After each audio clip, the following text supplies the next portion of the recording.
पास initially 300, ठीक है, ऐसी बात की थी हमने।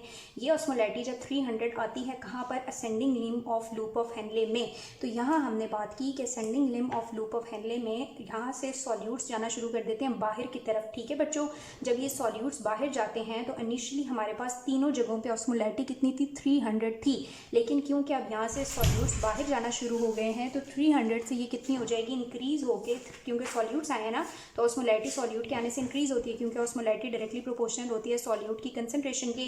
सो जब यहाँ पे सॉल्यूट आएंगे तो ये 300 से ऑस्मोलैरिटी कितनी हो जाएगी बच्चों, 400। जबकि ये वाला जो फ्लूइड है जो 300 थी ऑस्मोलैरिटी, लेकिन क्योंकि इसमें से सॉल्यूट निकल गए तो इसकी ऑस्मोलैरिटी डिक्रीज हो जाएगी और कितनी हो जाएगी, 200। सो ये फर्स्ट स्टेप है जिसे हमने समझना है। अब ये होगा कि अंदर हमारे पास ऑस्मोलैरिटी कितनी हो चुकी है, 400, और बाहर जाने वाली ऑस्मोलैरिटी कितनी है, 200, ठीक है स्टूडेंट्स।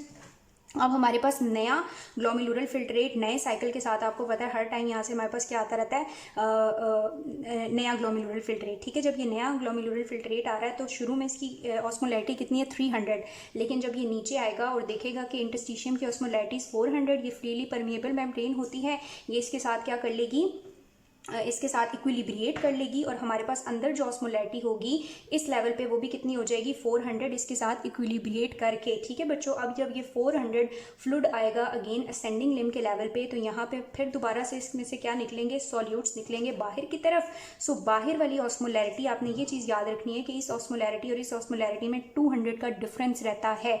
ये ऑस्मोलैरिटी आके इसके साथ क्या कर लेती है, इक्विलिब्रिएट कर लेती है, लेकिन यहाँ पे 200 का डिफरेंस क्रिएट रहता है और इसको हमने रखना है, ठीक है। सो शुरू में हमारे पास ये 400 हो गई, नई आने वाली 300 ने इसके साथ इक्विलिब्रिएट किया और ये भी कितनी हो गई, 400। जब ये 400 यहाँ आई तो यहाँ से दोबारा सॉल्यूट रीअब्जॉर्ब हो गए, ठीक है। जब सॉल्यूट रीअब्जॉर्ब हो गए तो ये 400 से कितनी हो जाएगी अब अंदर, 500, जबकि ये जो 400 आ रही थी ये 400 से डिक्रीज होकर कितनी हो जाएगी बच्चों, 300, ठीक है। सो अब हमारे पास अंदर कितनी है, 500, और जो जा रही है वो हमारे पास कितनी है बच्चों, 300। इससे पिछले साइकिल में ऊपर कितनी थी, 200, एंड बाहर कितनी थी, 400, ठीक है।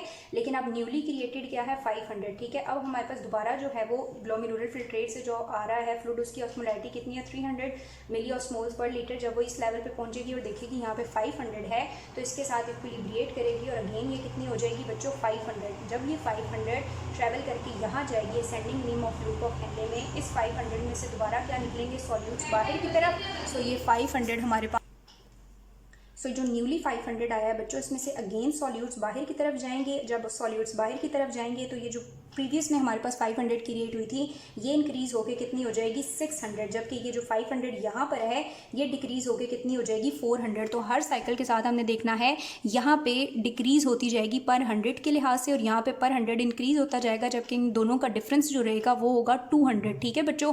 अब यहाँ पे हमारे पास बच्चों क्या हो गई है, 600, ठीक है। पहले हमारे पास कितनी थी, शुरू में 300 थी, ठीक है। फिर हमने देखा एक साइकिल के बाद हमारे पास यहाँ पे हो गई 400, फिर हमारे पास हो गई 500, अब हमारे पास हो चुकी है 600। नया हमारे पास ग्लोमेरुलर फिल्ट्रेट आ रहा है, उसकी ऑस्मोलैरिटी अगेन 300 है, लेकिन जब वो आके देखेगी ऑस्मोलैरिटी यहाँ तक पहुँच चुकी है ना, वो इसके साथ इक्विलिब्रिएट करके कितनी हो जाएगी, 600।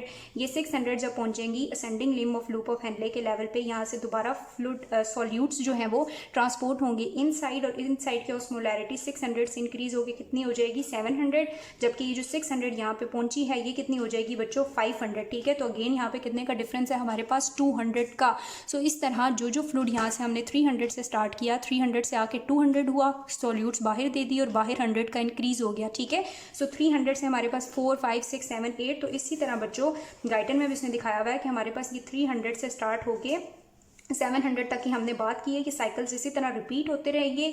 हमारे पास 800, 900, 1000 एंड इवन कितना हो जाएगा, 1200 तक की osmolarity in the interstitial fluid create हो जाएगी। ये इंटरस्टिशियल फ्लूइड में ऑस्मोलैरिटी क्यों क्रिएट हुई है बच्चों, ये इस वजह से हुई है कि इस लेवल पे हमारे पास क्या रीअब्जॉर्ब हो रहे हैं, मैक्सिमम सॉल्यूट रीअब्जॉर्प्शन है, जिसकी वजह से ये ऑस्मोलैरिटी इंक्रीज कर रही है, hyper osmolar interstitial fluid create हो रहा है। सो यहाँ पे हमारी पहली बात कंप्लीट हो गई कि किस तरह, और ये जो मैकेनिज्म है this is counter current mechanism, क्योंकि लूप ऑफ हेनले इस तरह से है और ये हमारे पास आपको नज़र आ रही है कि कितनी अच्छी तरह इक्विलिब्रिएट कर रहा है, और यहाँ से सॉल्यूट्स बाहर आ रहे हैं, ऑस्मोलैरिटी डिक्रीज और यहाँ पे ऑस्मोलैरिटी इंक्रीज करती जा रही है। इस मैकेनिज्म को हम बोलते हैं काउंटर करंट मल्टीप्लायर, क्योंकि ऑस्मोलैरिटी मल्टीप्लाई होती जा रही है। और यू शेप का सिग्निफिकेंस ये है कि ये तीनों चीज़ें आपस में रेगुलेट हो रही हैं, रिलेट हो रही हैं। अगर ये इस तरह से टिब्यूल्स होती हैं तो ये बिल्कुल आपस में इस तरह से रेगुलेट ना हो सकती, सेम एज हमें गाइटन में डायग्राम दिखाई हुई है, आपने से बिल्कुल कंफ्यूज नहीं होना, ठीक है। 300 ऑस्मोलैरिटी थी पहले हर जगह पे, ये 300 आई जब यहाँ पे रीअब्जॉर्प्शन हुई, और हमारे पास अंदर कितनी हो गई टिब्यूल्स के अंदर 200, जबकि बाहर कितनी हो गई 400। यहाँ पे हमारे पास 200 का डिफरेंस क्रिएट होता है और एंड पे हमारे पास कितनी आ जाती है, ये 1200 तक आ जाती है। अब हमारे पास हाइपर ऑस्मोलैरिटी क्रिएट तो हो गई, दूसरा काम ये आ जाता है, और यूरिया रिसाइकलिंग भी मैंने आपको बता दिया कि किस तरह कंट्रीब्यूट करता है टुवर्ड द हाइपर ऑस्मोलैरिटी। तीसरी चीज़ हमारे पास आ जाती है कि जो काउंटर करंट मैकेनिज्म के थ्रू ऑस्मोलैरिटी क्रिएट हुई है, इसने मेंटेन किस तरह होना है।